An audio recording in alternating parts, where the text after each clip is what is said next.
Good afternoon, everyone. My name is Cheryl Hills, and I would like to welcome you to today's episode of Uncut Threads. We will be talking about the right to improvise. Does improvisation and rule breaking in quilting honor or disrespect the traditional patterns they deviate from?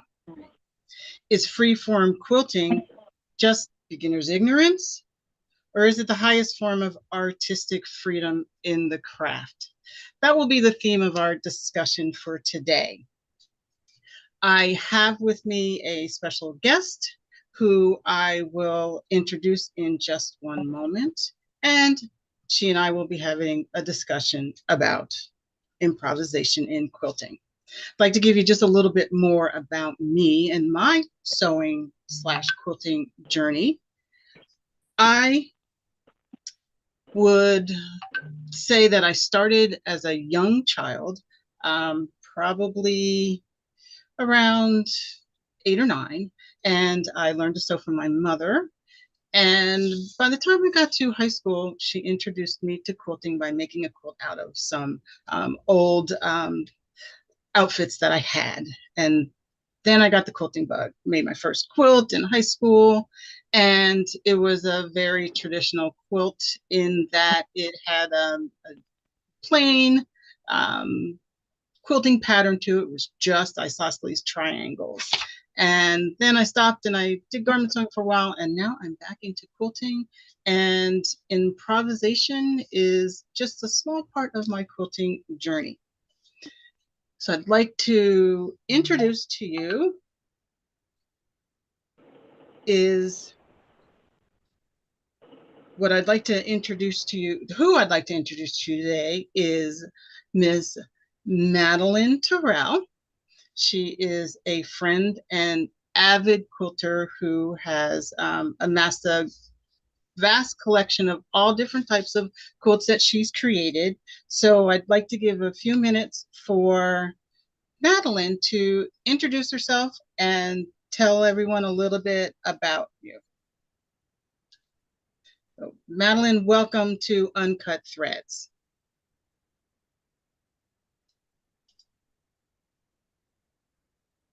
I believe Madeline is muted, so we're going to get her to unmute, and away we go.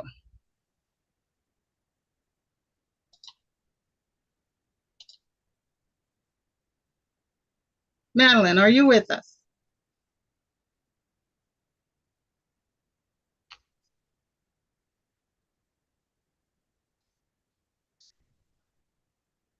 Okay, while Madeline is unmuting her phone, I would like to give a little bit more context around our conversation for today. We'll be talking about traditional quilting, improvisational quilting, rule breaking, rule bending. So I'd like to just give a little definition around what each one of those things is. So I think everybody understands what traditional quilting is.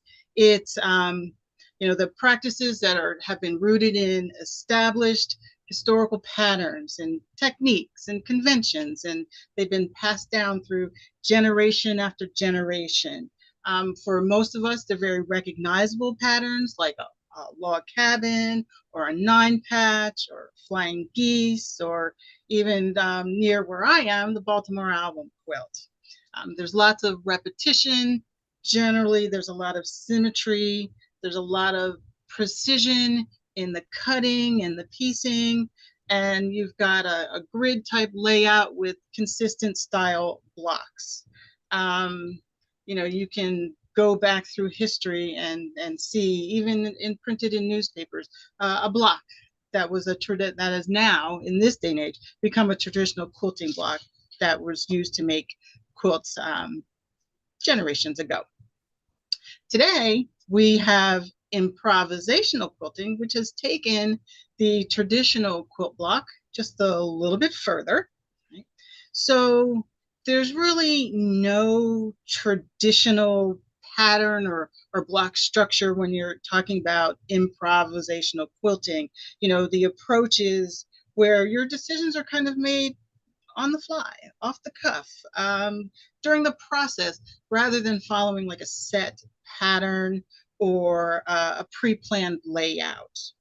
It includes asymmetry, irregular shapes, variable sizes in your blocks. The emphasis will be on your personal expression, your ability to visually explore and use fabrics of different colors and textures and sizes of print scale. That is what we've come to understand improvisational quilting to be today. Now, along with improvisational quilting and traditional quilting, you have rule bending and you have rule breaking. And that sort of gives you your boundaries of where you're going when you start to do improvisational quilting. So, a lot of people start, like myself, in rule bending. So we may alter a traditional block by its proportions, or we may use an unconventional colorway. We might use bright colors, or we might use African print fabrics, which is certainly non-traditional, but gaining lots of popularity today. We might just change the symmetry just a little bit. So that's kind of what rule bending is. We know what the rules are to make a traditional quilt block, but we just kind of tweak it to our own liking and our own style. Right? When it comes to rule breaking, right, it means that you deliberately reject the established conventions altogether. You either ignore the block structure or the grid entirely, or you use non-traditional materials like plastics and wire. And I talked a month or so ago about using lights and lighting in your quilts. You abandon any expectation of symmetry or repetition or precision. Rule breaking usually challenges the expectations that one has for a quilt project. So Madeline has now joined us, and I'd like for her to take a moment to introduce herself. Well, thank you very much, Cheryl. I started sewing around about the age of 10. My mother taught me everything I knew about sewing, and I started to make clothes for myself. I didn't start with quilts. I started with clothes. And I stayed with clothing up until 2009, when I started to think about quilting. And ever since 2009, I basically have been quilting. And I got formal instruction from a quilt shop in Hagerstown, Maryland, called Wilson's. And the first quilt I made was a log cabin quilt. And because of my skills in clothing construction, where you have to be precise, I was taking out a lot of my blocks because they weren't precise enough. And the instructor said, no one is perfect. So from then on, I kind of fudged a little bit on things. And with quilting, you can fudge a little bit on things, but then again, you want them to be precise when you have points that you want to meet up with one another.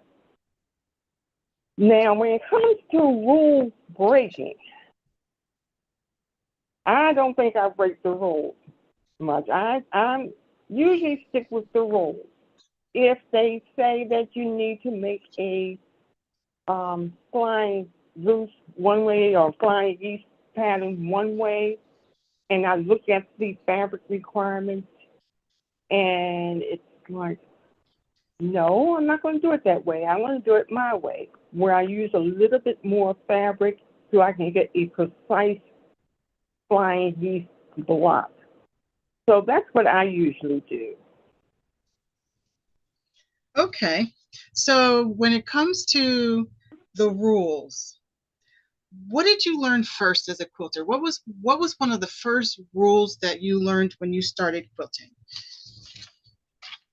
Oh, one of the first rules was a quarter inch seam, a quarter inch, quarter inch, quarter inch, quarter inch. And then all of a sudden, it was a scant quarter inch, a scant quarter inch. And that is where I think I had problems with, because some people were saying a quarter inch and some people were saying a scant quarter inch. And until I could decide on what they were talking about and how to delineate between that quarter inch and a scant quarter inch, especially when you have a foot for your machine, a quilting foot that says a quarter inch, and you put it on and it gives you a quarter inch, then to me, what was the problem with it? But then I get to find out that you have to take into consideration the weight of your fabric, the thickness of your thread, so that when you press that seam open or press it to one side, all that has been compensated by that scant quarter inch, so that when you do put your ruler down on your block, the lines on the ruler will line up with the seams on your block. So it took some time of me learning that, and basically it's something that you have to keep working at it and fine-tuning it. And every time I start a new project now, I make sure I go to my machine and then reset to make sure I still have a scant quarter of an inch. That's what I usually do most of the time right now, is use a scant quarter inch, and everything seems to come out right on target. Do you have any projects where you actually in the beginning deviated from that quarter inch? Yes, I did. What was the Well, outcome? to say, I put it this way: I did quarter inch, and when it came time to put the binding on the project, I was cutting points off. So Okay. that's the reason why I know it's very important. You have to make sure you have that quarter inch above when you have your square in your squares, or your corner pops. You have to have that quarter inch up there. And if you don't have that quarter inch, you will be cutting off the point. And even in my sewing now, I just finished one quilt. It was a scrappy quilt, and I wish I could show it to you. And on some of the seams, it's a little less than a quarter of an inch, but the majority of the seams are quarter inch. And every once in a while, you're going to come down to a little bit less than a quarter of an inch. Okay. Well, I have to say that Bob and Lisa agree with you on the quarter inch rule. I think for me, when I first started quilting in my quilting journey, the very first quilt I ever made, I was quilted by hand, and wasn't the quarter inch seam, because it was a whole cloth quilt. It was the stitch length, and you had to have those super short, consistent stitches so that it all looked uniform. Needless to say, that didn't happen in the first quilt, but that is the first rule that I remember when it came to actually creating that first traditional quilt. There was no improvisation. I was just following the rules. And unbeknownst to Mm-hmm. me, I did not know anything about sashiko quilting, and certainly those are very long stitches with rather heavy thread. So that came later on in the journey. So, Madeline, in your quilting journey so far, are there any quilting traditions that you would consider either radical or improper, or something that you maybe just don't care to do when you're sewing? Um, hmm. Well, I put you can learn by trial and error, but if you've been taught to do it one way, and a lot of people I've noticed have been taught that when you get your fabric, the best thing to do is to press it, to starch it and press it. Okay. What I have always done is I've done that. I've stuck to that. I found out that a lot of people don't want to stick to that. And then they wonder why the project does not come out the way it should come out. And how come the seams aren't as crisp as they should be? You have to prepare your fabric first. And if you don't prepare your fabric first, it's going to be hard to press it in the end. And that pressing in the end means just to put the iron down on the seam and lift it up and down, up and down. It doesn't mean to be sliding it back and forth. The other thing I've noticed and tried to always maintain is not to work with a whole lot of fabric. When I'm cutting out pieces, I might work with a piece. If I have a yard of fabric, I go through the pattern and do something called fabric mapping. I cut all my big pieces out first. Then I work down to my smaller pieces. And in that order, when I cut the fabric, I can cut maybe 18 inches of fabric out or 24 inches of fabric, take it to the ironing board, starch it, and then iron it where you do go back and forth because you're not going to stretch the piece out of shape. And then I come back to my cutting board and can cut. And the fabric is nice and crisp. You don't have to worry about the edges raveling or anything of that nature. And it's easier to sew on.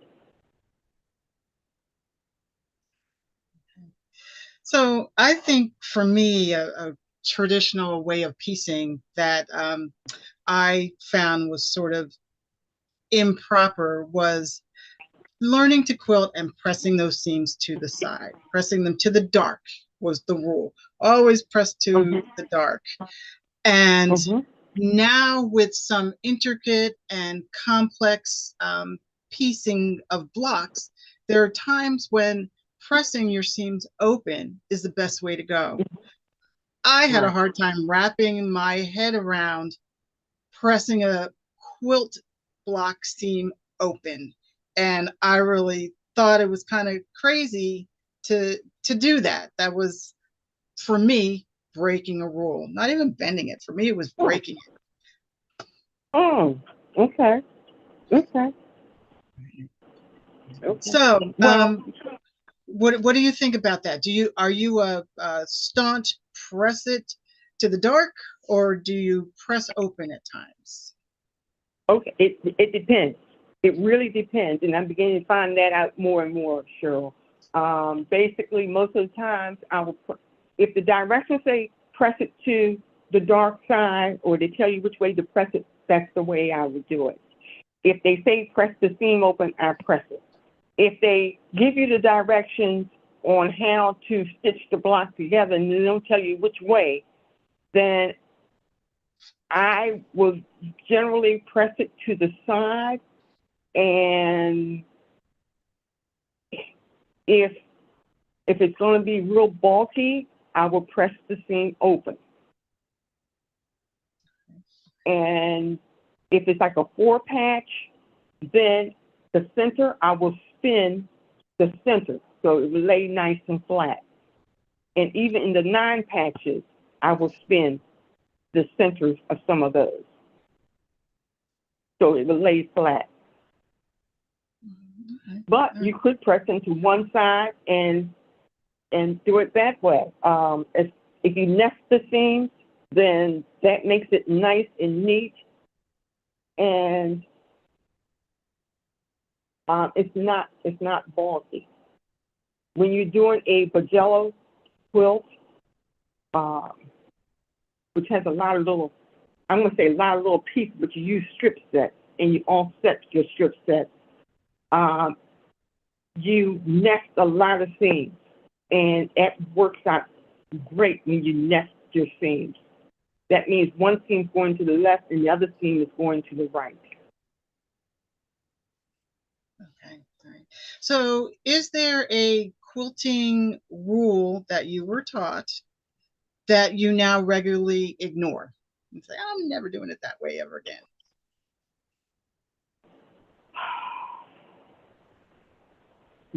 None that I can think of. No. Mm-mm.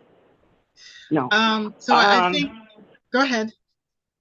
Yes. The only thing, I mean, I've listened to some people on how to starch your fabric. Some people will wet the fabric down real good with starch and leave it sit for a day and then press it.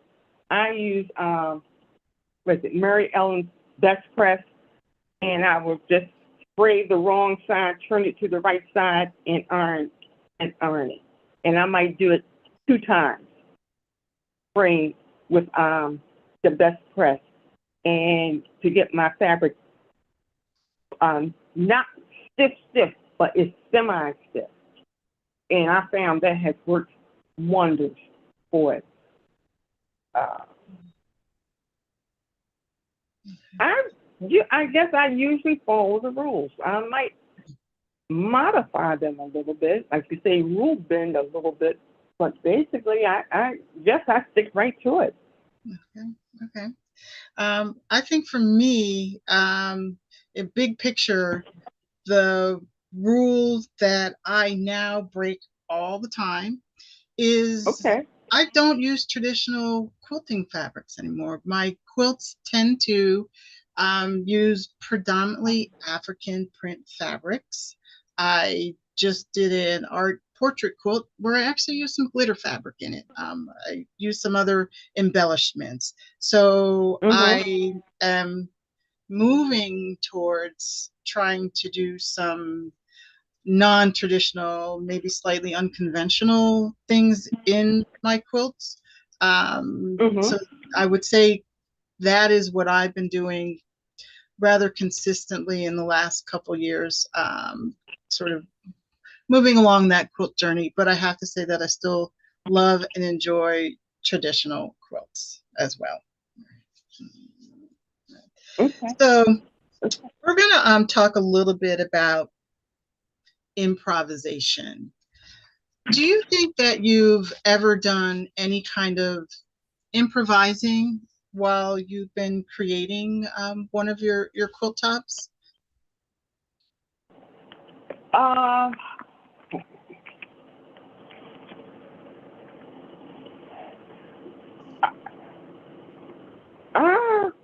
That's a good question. I would say yes. Last year, when was it? 2024, I went to a retreat, and one of the ladies there gave each one of a panel to work on. And when we went back to the retreat this past September, I completed the project. It was a fabric piece that had beiges beige background with a red, salmon color, blues, flowers in it with green leaves. The fabric reminded me of the wallpaper from the 40s and the 50s. So it wasn't my type of fabric, but we had to do something with it. And this was fabric that she had designed. And I took the piece, the panel, which had 9 motifs in it. I cut the motifs out. And I took some fabric that matched the flowers and did a piping around each of the blocks. And then I took a chocolate brown and framed each one of the blocks that had the piping on it, and then joined it that way and joined it together.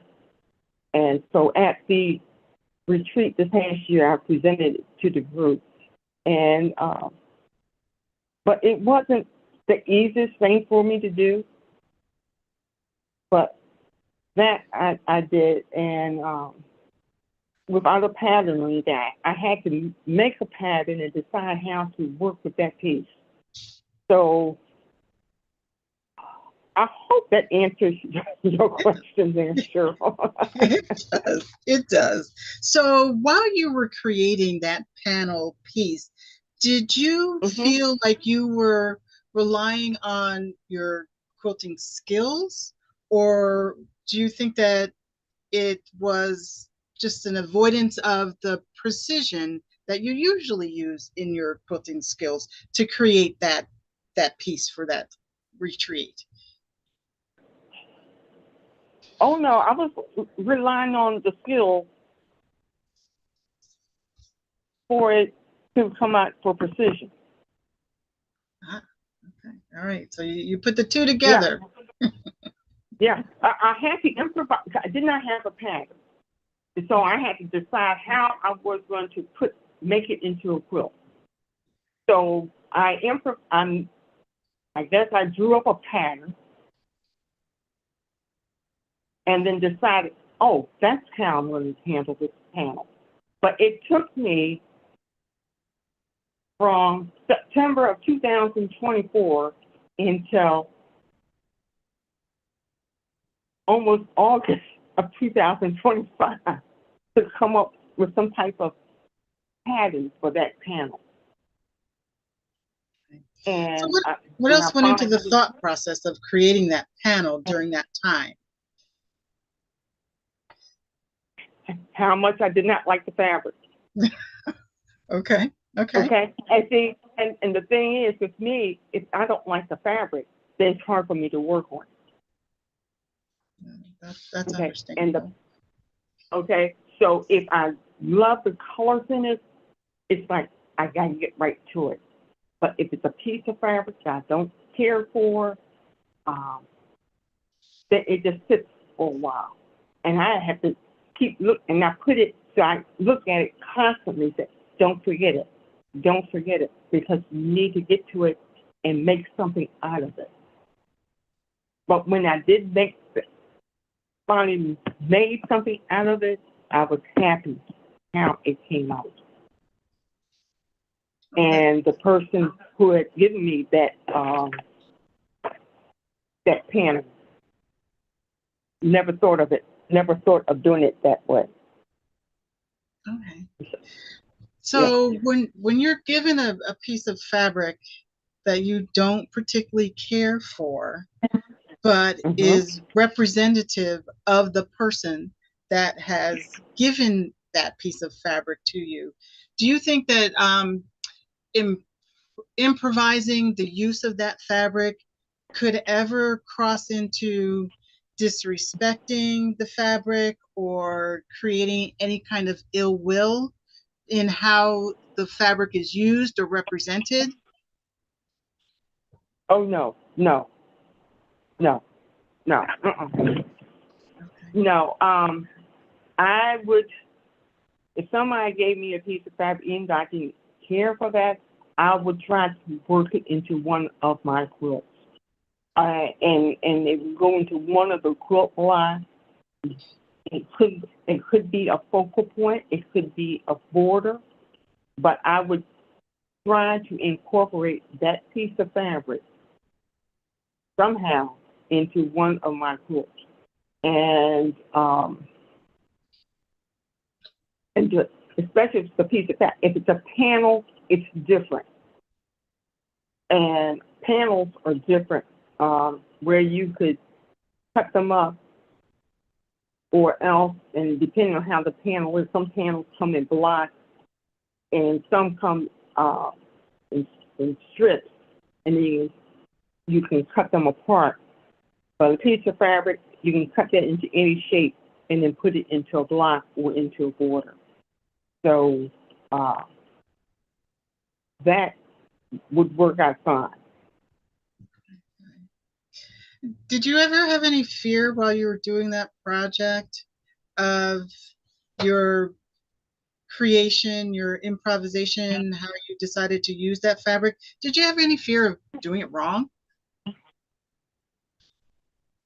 No, because I already had a plan in my head, and I knew that once I cut the blocks out, that I was going to use a piping on the frame and put the frame on each block. And I knew how to do it. I just had to make samples of it to make sure that it would come out right. So that when I did cut the fabric, I wouldn't be wasting any of the fabric. Okay. All right. So when you used this person's fabric, did you feel like you had a responsibility to credit them with your assisting you in your creation? Did you feel that they needed to be involved in any point in what you created? No, I didn't. Basically, she had given us the panel, and she wanted to see what we would do with it. And since she gave us that charge, then, in other words, it was on us to decide how we were going to turn that panel into something. And I had no fears on that. And basically, when I did present that quilt in September of this past year, I said, now this is one of the most difficult projects I've worked on. I said, these are not my colors. I think I said, this reminds me of wallpaper from the 50s and 60s. And she had to laugh. And she had to laugh. And then I said, but this is what I came up with. And everybody oohed and awed. But so if you were to, I'm sorry, if you were to be given the same project again, where you had to improvise and you had to create something from something somebody else gave you, what different choices would you make? How would you go about, would you do anything different knowing what you know now in creating a new work?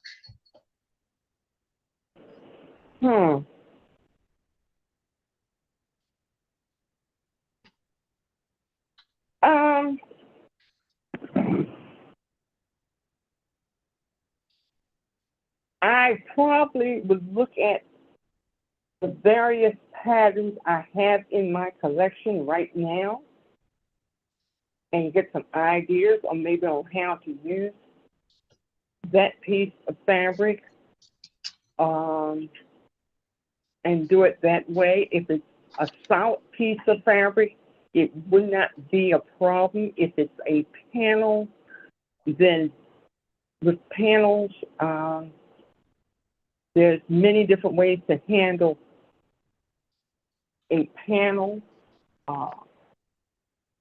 And so I would not be afraid of it like I was with this piece here. I don't think.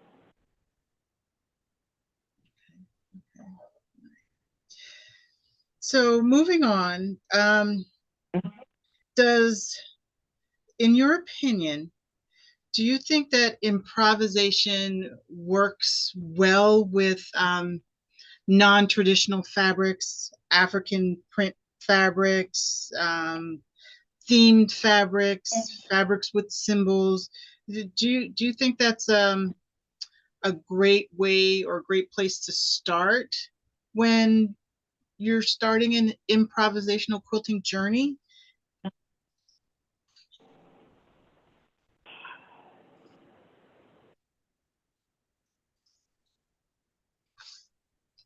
And when you are doing improvisation, I don't think the fabric has much to do with it. It's what you do with it. What type of fabric?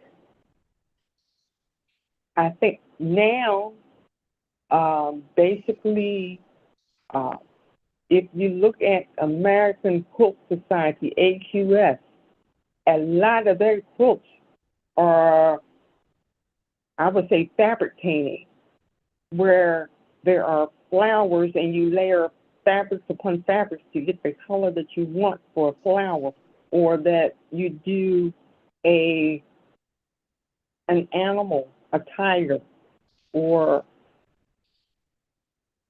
a person, and they do it that way. Uh, that's not my cup of tea per se. I'm more into doing blocks or shapes and putting them together. Uh, I know when I went to the American Quilt Society, one of their shows last year, the majority of, a lot of the quilts, I'm not going to say majority, maybe 30–40% were those types of quilts. Not as many were with log cabins, things of that nature, the traditional types of quilts. Beautiful quilts, beautiful. But that just wasn't my cup of tea. Okay, okay. I'm going to ask you a couple more opinion questions. Okay. In your Okay. opinion, would you say that improvisational quilting is a privilege of having the time to do it? Is it due to confidence, or is improvisation due to access to certain materials?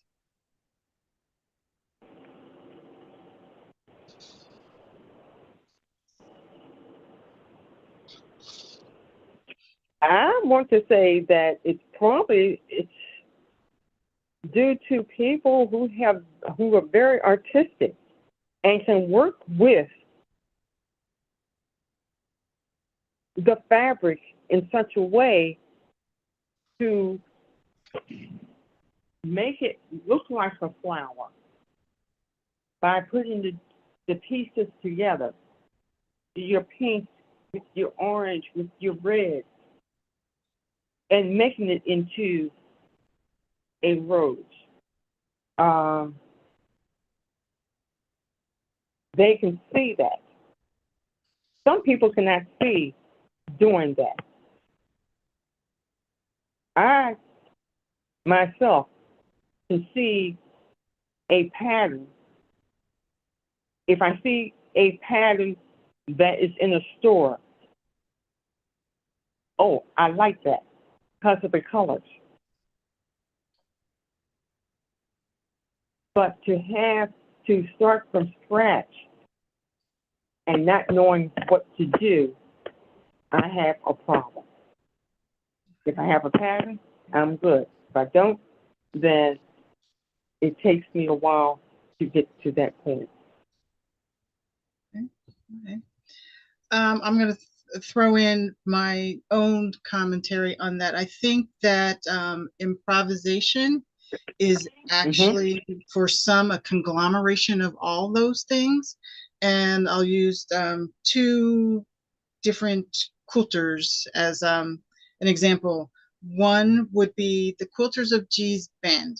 They certainly did some improvisation, and that was mainly due to the access to the materials that they had, and they had to use their time out of necessity to have a quilt that functioned as warmth, which we now appreciate as art as well. And the other quilter that I think has access to the materials and confidence is Bisa Butler.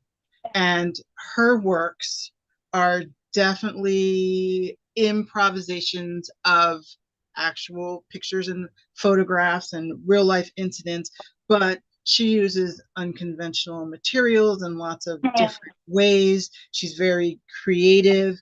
And when she started, she was given fabric. She didn't go shopping for everything that she needed to make the perfect quilt. She was given fabric and she made things happen with those fabrics. So those are examples of folks who quilt, improvise, use whatever is around them to create art and functional works as well.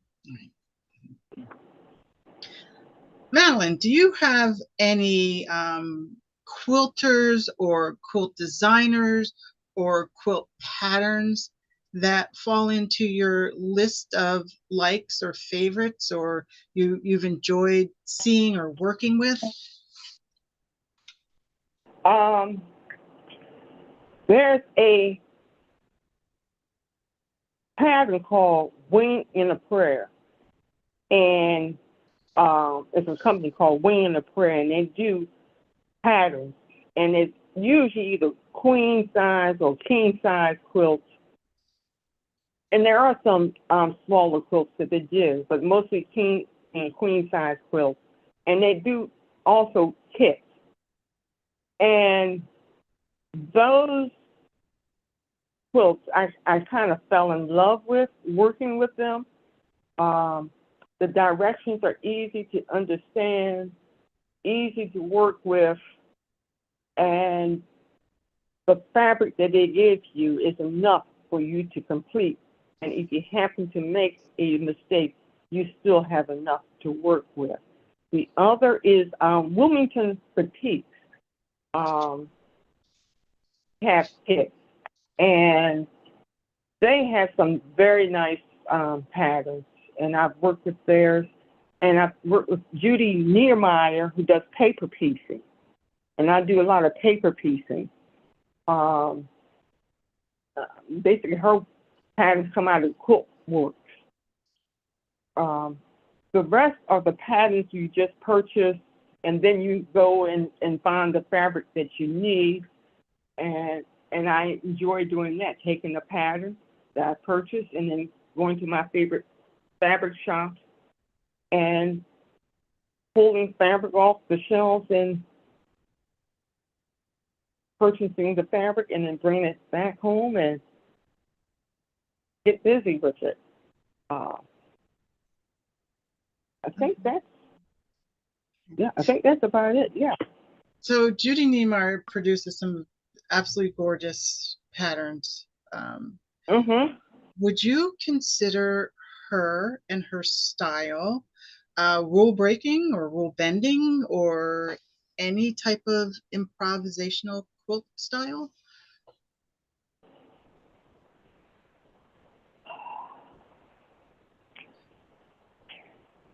I don't consider her like that.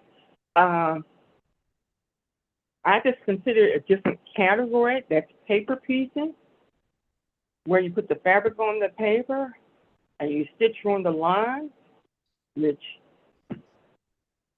helps a whole lot if you have a lot of points, because your points will come out nice and crisp.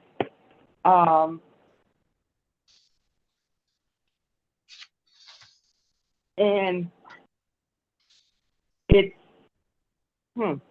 I don't see her as, Okay. I just see it as a different category. That's all. Okay. Okay. So, I want to talk about the future of your personal quilt journey. Do you think at any point in time that you would ever consider doing an improvisational or art quilt?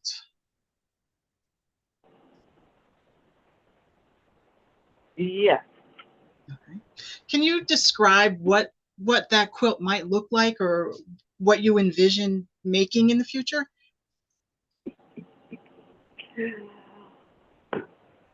That's a good question. I don't know because I have enough scraps of fabric here right now Okay. that I could turn it into something, but I don't know what it would be. Okay. Okay. And I'm sitting here looking at some of these scraps, and some of them are even an inch.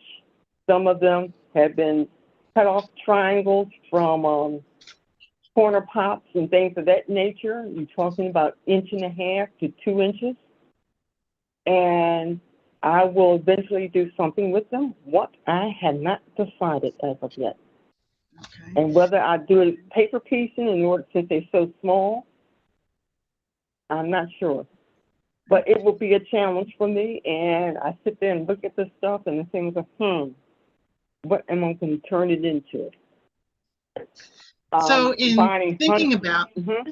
oh, go ahead. In thinking about and contemplating the design of this future project, what rule would you break or bend in order to create this masterpiece?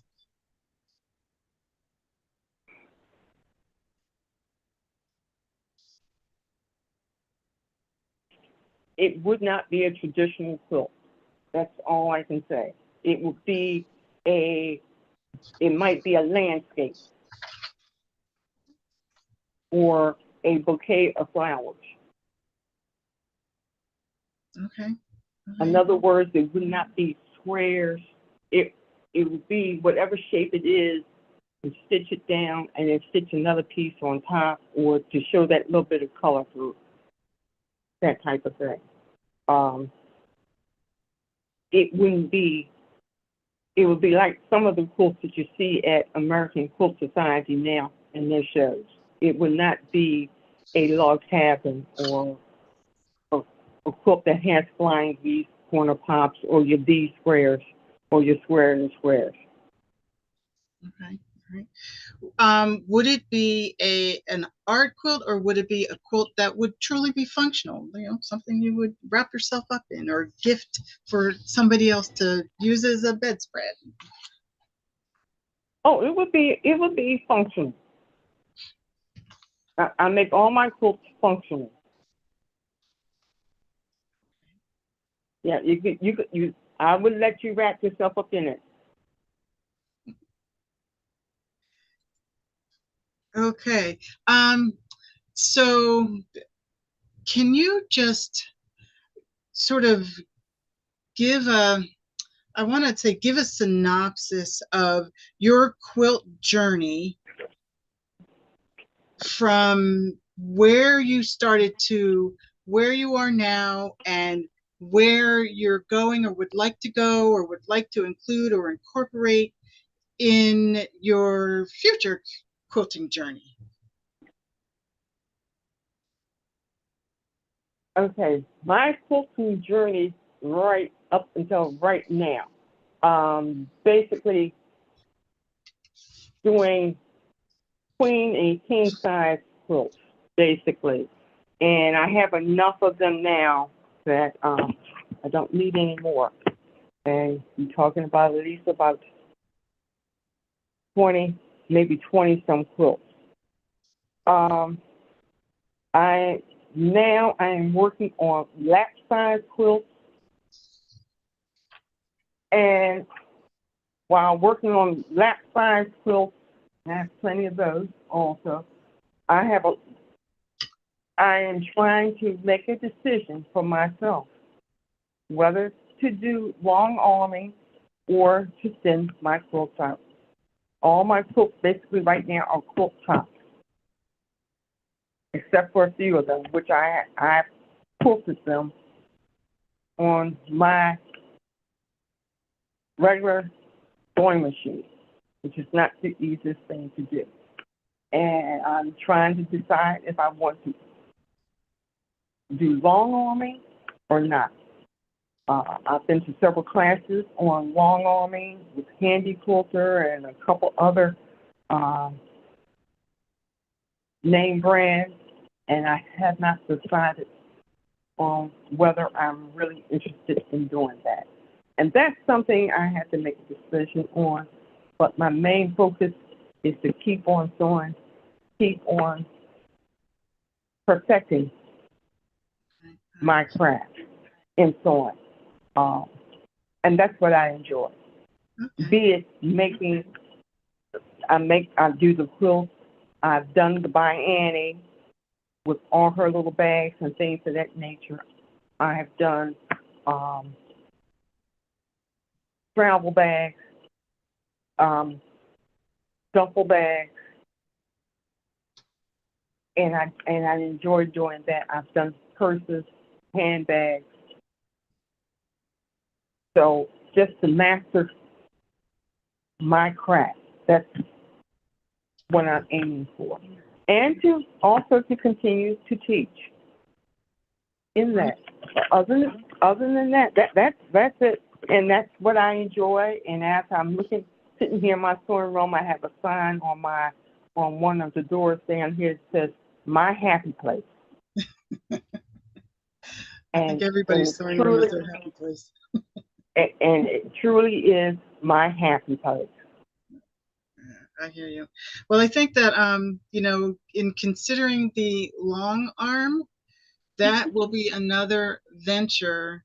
It can be another venture into all kinds of improvisational quilting. You can establish and free motion quilting can open up just a whole nother way to do improvisation in the actual quilting of all three layers. Right. So I'm going to take a moment here to just quickly go through my recent quilting journey and improv and that type of thing that I've done. And I'm just going to do it by showing just a couple of pictures that I have. My computer's moving really slow here. Maybe I will, maybe I won't. So my personal journey, see if I can get to share the screen, it started with, as far as improv is concerned, taking an hourglass block and cutting it up and rearranging it into a different pattern. A disappearing hourglass block is what I started with, which kind of was non-traditional for me, sort of rule bending, not necessarily breaking, in taking something traditional and turning it into something different. So I started with that.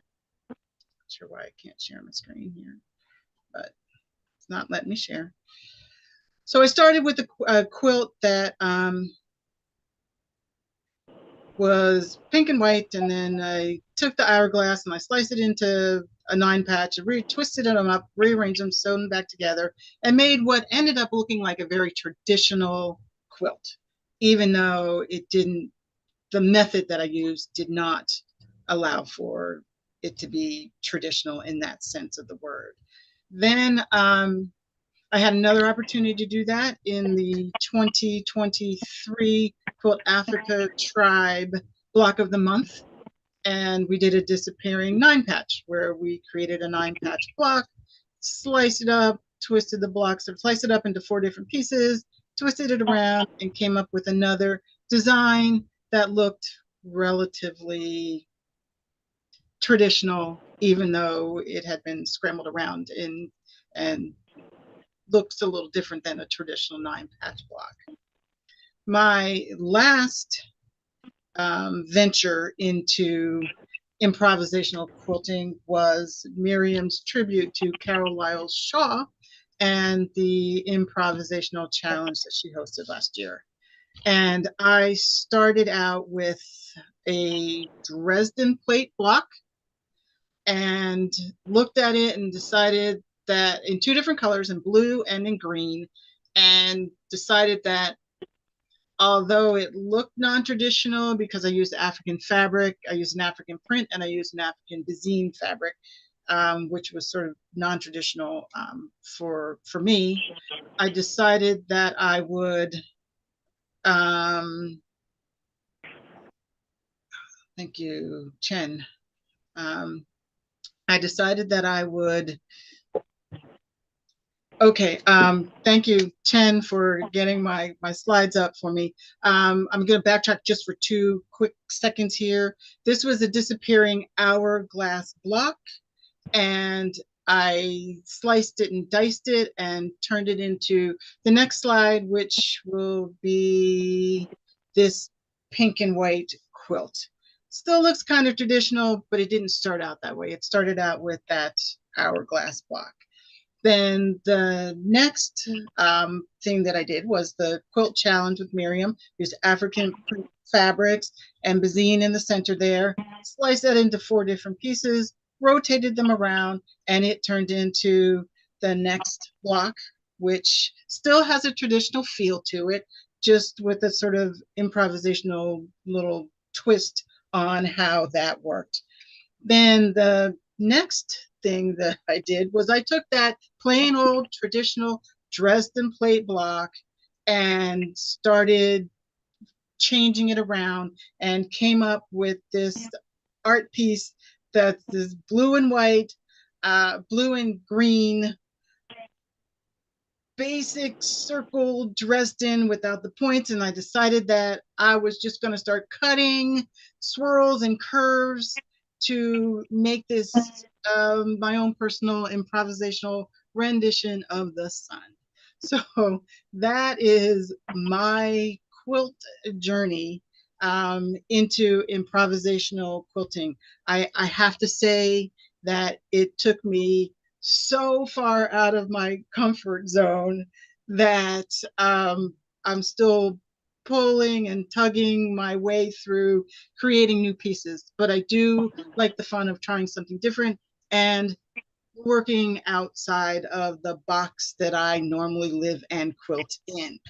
So I want to thank everybody for joining and listening in. I want to especially thank my special guest, Miss Madeline Terrell, and talking about your own personal quilting journey and comparing and contrasting how you quilt and what you like with the non-traditional and improvisational quilting.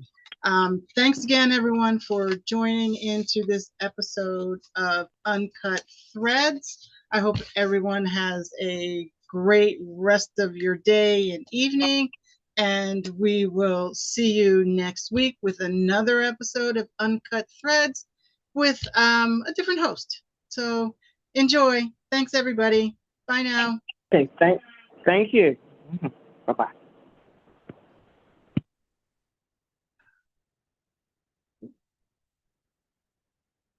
Jen, thank you so much. You saved the day.